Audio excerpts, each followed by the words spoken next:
नमस्ते। कभी सोचा है कि ड्रॉपबॉक्स या गूगल ड्राइव जैसी सर्विसेज में जब हम कोई फाइल डालते हैं तो वो जादुई तरीके से हमारे सभी डिवाइसेस पर कैसे पहुंच जाती है। हाँ, ये वाकई जादू जैसा ही लगता है। आज हम इसी तकनीक के पीछे के आर्किटेक्चर को समझने वाले हैं।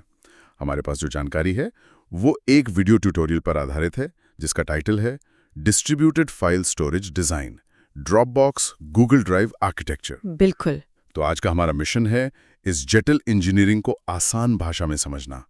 ये फाइलें असल में कहाँ स्टोर होती हैं, इन्हें अपलोड करने का पूरा प्रोसेस क्या है और ये सिस्टम इतना भरोसेमंद और तेज कैसे बना रहता है। चलिए इसे खोल कर देखते हैं। बिल्कुल, और ये कोई छोटा मोटा काम नहीं है। कल्पना कीजिए कि एक ऐसा सिस्टम बनाना है जो अरबों फाइलों को संभाल सके। अरबों? हाँ, जहां हर सेकंड हजारों यूजर्स कुछ ना कुछ अपलोड या डाउनलोड कर रहे हैं।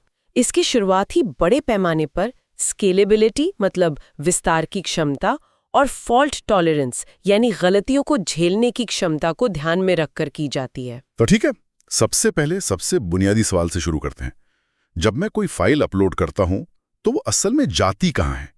क्या वो किसी एक बड़े सुपर कंप्यूटर में सेव हो जाती है? ये एक आम धारणा है, लेकिन सच्चाई इससे कहीं ज्यादा दिलचस्प है। फाइलों का असल डेटा यानी रॉ डेटा किसी एक कंप्यूटर पर नहीं बल्कि Amazon S3 या Google क्लाउड स्टोरेज जैसे ऑब्जेक्ट स्टोरेज में रखा जाता है। Object storage? हाँ, इन्हें आप विशाल लगभग अंतहीन डिजिटल गोदामों की तरह समझ सकते हैं जो सिर्फ और सिर्फ भारी मात्रा में डेटा को सुरक्षित रखने के लिए ही बनाए गए हैं। ठीक है, तो मेरी फाइल एक बहुत बड़े डिजिटल गोदाम में चली गई, लेकिन उस गोदाम में तो अरबों दूसरी फाइलें भी हैं। तो सिस्टम को ये कैसे पता चलता है कि मेरी फाइल कौन सी है, उसका नाम क्या है, वो कितनी बड़ी है, या उसे कौन कौन देख सकता है? बहुत अच्छा सवाल है। यहीं पर आर्किटेक्चर का दूसरा हिस्सा काम आता है जिसे मेटा डेटा मैनेजमेंट कहते हैं। Meta data? हाँ, अगर S3 एक विशाल गोदाम है तो मेटा डेटा उस गोदाम की लाइब्रेरियन है जिसके पास हर किताब का इंडेक्स कार्ड है। अच्छा। इस कार्ड पर लिखा है कि किताब का नाम क्या है, वो किस शेल्फ पर रखी है और उसे कौन इशू करवा सकता है। ये जानकारी कैसेंड्रा या डायनामोडीबी जैसे खास डेटाबेस में स्टोर की जाती है जो बहुत तेजी से जानकारी ढूंढकर दे सकते हैं और हमेशा उपलब्ध रहते हैं। तो हमारे पास स्टोरेज के लिए गोदाम भी है और उनका इंडेक्स भी। अब उस सफर को समझते हैं जो एक फाइल अपलोड होने पर तय करती है। मैं अपने लैपटॉप से एक फोटो खींचकर ड्रॉपबॉक्स फोल्डर में डालता हूँ। इसके बाद पर्दे के पीछे क्या होता है? इसके बाद एक पूरी चेन रिएक्शन शुरू होती है। सबसे पहले आपकी ये रिक्वेस्ट एक लोड बैलेंसर पर जाती है। Load balancer? ये किसी व्यस्त चौराहे पर खड़े ट्रैफिक पुलिस वाले जैसा लगता है, जो ट्रैफिक को अलग अलग रास्तों पर भेजता है ताकि कहीं जाम न लग जाए। बिल्कुल सही सोचा। लोड बैलेंसर का काम यही सुनिश्चित करना है कि किसी एक सर्वर पे बहुत ज्यादा बोझ ना पड़े।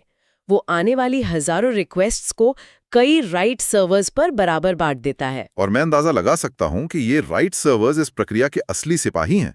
ये सिर्फ फाइल को आगे नहीं बढ़ा देते होंगे, शायद कुछ शुरुआती जांच पड़ताल भी करते होंगे। एकदम सटीक।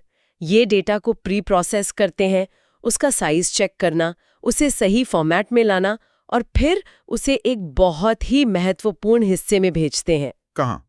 उसे भेजा जाता है काफका जैसे मैसेज क्यू में। एक मिनट, यहां थोड़ा रुकते हैं। ये कुछ ज्यादा ही जटिल नहीं लग रहा? एक यूजर के तौर पर मैंने तो बस एक फाइल ड्रैग की है। मेरी इस छोटी सी हरकत के लिए एक क्यू की क्या जरूरत है? फाइल को सीधे स्टोरेज गोदाम में क्यों नहीं भेज देते? ये सवाल इस पूरे डिजाइन के दिल तक जाता है। इसका जवाब है एसिंक्रोनस प्रोसेसिंग और डीकपलिंग। ओके। इसे ऐसे समझिए, आप एक बहुत व्यस्त कॉफी शॉप में जाते हैं। आप अपना ऑर्डर काउंटर पर देते हैं, ये आपकी अपलोड रिक्वेस्ट है। ठीक है। वो आपको एक टोकन नंबर देकर कहते हैं कि जब आपका नाम पुकारा जाएगा तब अपनी कॉफी ले लीजिएगा। वो आपका ऑर्डर तुरंत बनाने नहीं लगते, बल्कि उसे एक क्यू में डाल देते हैं। अब आप आजाद हैं। हाँ, मैं अपनी सीट पर जाकर बैठ सकता हूँ? बिल्कुल। आपकी स्क्रीन जमी नहीं रहती। पर्दे के पीछे बरिस्टा एक एक करके ऑर्डर बना रहे हैं। मैसेज क्यू बिल्कुल यही काम करता है। अगर आप कोई 5 GB की वीडियो फाइल अपलोड कर रहे हैं तो हम नहीं चाहते कि आपका कंप्यूटर तब तक फ्रीज हो जाए जब तक वो पूरी अपलोड ना हो। सही बात है। रिक्वेस्ट तुरंत क्यू में चली जाती है और बैकग्राउंड में वर्कर्स उस फाइल को प्रोसेस करके स्टोरेज तक पहुंचाते हैं। इससे पूरा सिस्टम ज़्यादा भरोसेमंद भी बनता है। ये तो कमाल का तरीका है। तो इस डीकपल्ड आर्किटेक्चर ने सिस्टम को भरोसेमंद तो बना दिया, लेकिन भरोसे के साथ साथ यूजर्स को रफ्तार भी चाहिए। मुझे गुस्सा आता है अगर कोई फाइल डाउनलोड होने में कुछ सेकंड से ज्यादा ले ले। हाँ, ये तो है। तो इस सिस्टम को दुनिया के हर कोने में बैठे यूजर के लिए तेज कैसे बनाया जाता है, खासकर तब जब मैं दिल्ली में हूं और मुख्य सर्वर शायद अमेरिका में हो। इस दूरी की समस्या को हल करने के लिए कैशिंग का इस्तेमाल होता है। इसका सिद्धांत बहुत सरल है।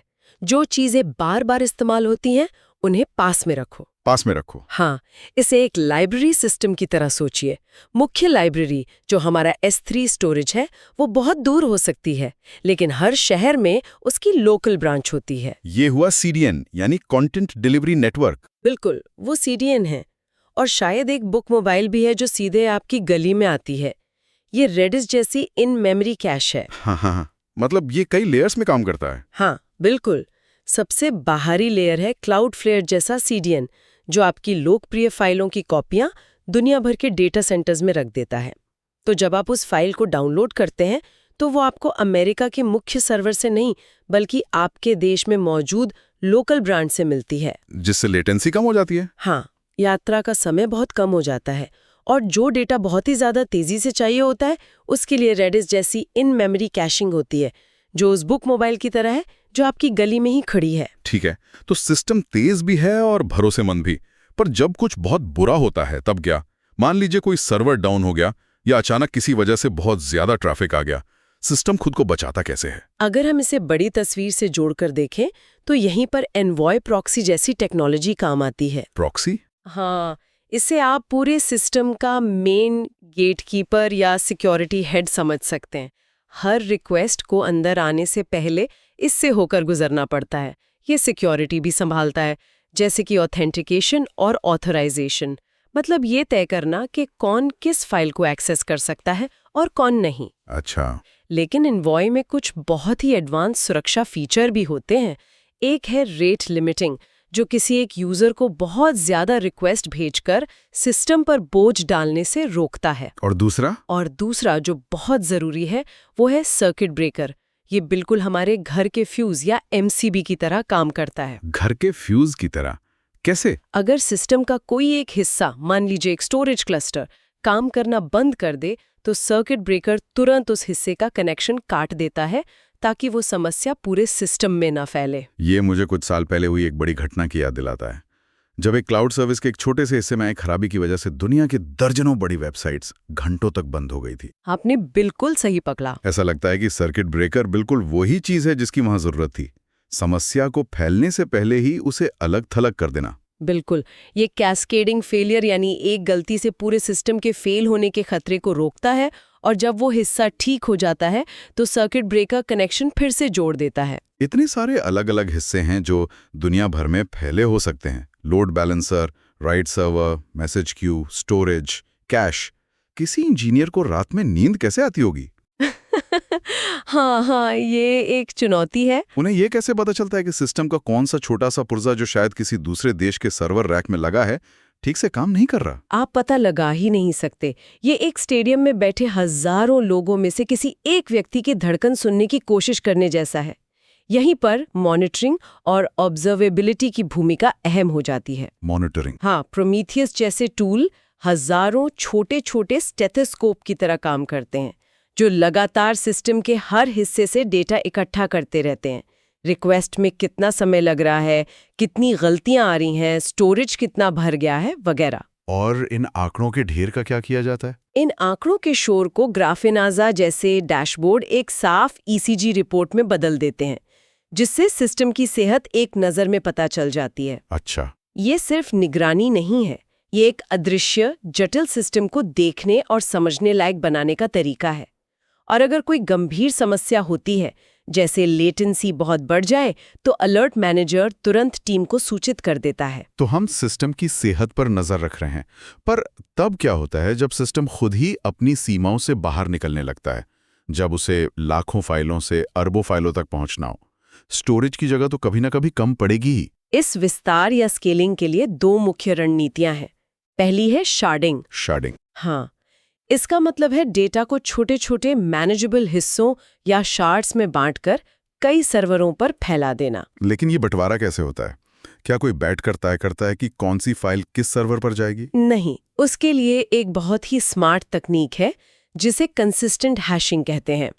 इसे ऐसे समझिए, एक बड़ी सी घड़ी की कल्पना कीजिए। ठीक है। आपकी सारी फाइलें और आपके सारे सर्वर दोनों को इस घड़ी पर अलग-अलग जगहों पर रख दिया जाता है। अब किसी भी फाइल को स्टोर करने के लिए हम घड़ी की सुई की दिशा में चलते हैं और जो पहला सर्वर मिलता है, फाइल वहां स्टोर हो जाती है। इसका फायदा क्या है? इसका सबसे बड़ा फायदा ये है कि जब आप सिस्टम में एक नया सर्वर जोड़ते हैं, तो आपको पूरी लाइब्रेरी को फिर से व्यवस्थित नहीं करना पड़ता। आपको सिर्फ उस नए सर्वर के आसपास की थोड़ी सी फाइलों को ही हिलाना पड़ता है। अच्छा, तो ये स्केलिंग को बहुत कुशल बना देता है। बिल्कुल। और दूसरी रणनीति क्या है? दूसरी रणनीति है रेप्लिकेशन, यानी डेटा की कई कॉपियां बनाना। उदाहरण के लिए ट्रिपल रेप्लिकेशन में आपकी हर फाइल की 3 कॉपियां बनाकर 3 अलग-अलग सर्वर या नोड्स पे स्टोर किया जाता है। 3 कॉपियां? क्यों? ताकि अगर 1 या 2 नोड किसी भी वजह से hardware failure, power outage fail भी हो जाएं, तब भी आपका डेटा सुरक्षित और उपलब्ध रहता है। ठीक है, रेप्लिकेशन सुरक्षा के लिए तो बहुत अच्छा लगता है। 1 कॉपी से 3 बेहतर है। लेकिन क्या इसका मतलब ये नहीं है कि कंपनियों को 3 गुना स्टोरेज खरीदना पड़ता है? ये तो बहुत ज्यादा महंगा सौदा लगता है। और ये है भी। यहीं पर इंजीनियरिंग का सबसे बड़ा लेन देन, ये ट्रेड ऑफ सामने आता है। आप पैसे के बदले मजबूती और विश्वसनीयता खरीद रहे हैं। ड्रॉपबॉक्स जैसी सर्विस के लिए किसी यूजर की फाइल खो देना एक विनाशकारी घटना है। ये उनके मूल वादे को तोड़ता है, इसलिए वे ट्रिपल रेप्लिकेशन की कीमत चुकाने को तैयार हैं। लेकिन हर कोई ऐसा नहीं करेगा। सही। कोई और सर्विस जो शायद कुछ समय के लिए रहने वाला लॉन्ग डेटा स्टोर करती हो, वो पैसे बचाने के लिए शायद 2 ही कॉपियां रखें या सिर्फ 1। ये हमेशा ड्यूरेबिलिटी, अवेलेबिलिटी और कॉस्ट के बीच का संतुलन होता है। तो इस सब का मतलब ये है कि वो जो जादुई तरीके से हमारी फाइलें हर डिवाइस पर पहुंच जाती हैं, हाँ, उसके पीछे असल में message queue, proxy, circuit breaker और रेप्लिकेशन का एक बहुत ही जटिल और सावधानी से डिजाइन किया गया सिस्टम है। हर छोटा हिस्सा एक बहुत बड़ी मशीनरी को सुचारू रूप से चलाने के लिए काम कर रहा है। बिल्कुल। और मुख्य बात यह है कि data consistency, fault tolerance, scaling और सिक्योरिटी जैसी चीजें बाद में नहीं जोड़ी जाती। ये कोई एड ऑन नहीं है, बल्कि वे इस तरह के सिस्टम के डिजाइन की बुनियाद में होती हैं। मतलब आर्किटेक्चर को पहले दिन से ही इन चुनौतियों को ध्यान में रखकर बनाया जाता है। एकदम सही। आज की चर्चा ने हमें ये तो समझा दिया कि हमारा डेटा कई मशीनों पर सुरक्षित रूप से कैसे स्टोर किया जाता है, पर एक दिलचस्प सवाल भी खड़ा करता है। क्या? जब आपकी एक फाइल की कई कॉपियां अलग-अलग देशों में स्थित सर्वरों पर बिखरी हों, तो उस डेटा पर असल नियंत्रण किसका है? और डिजिटल जानकारी के लिए लोकेशन या जगह का मतलब ही क्या रह जाता है? इस पर सोचिएगा जरूर।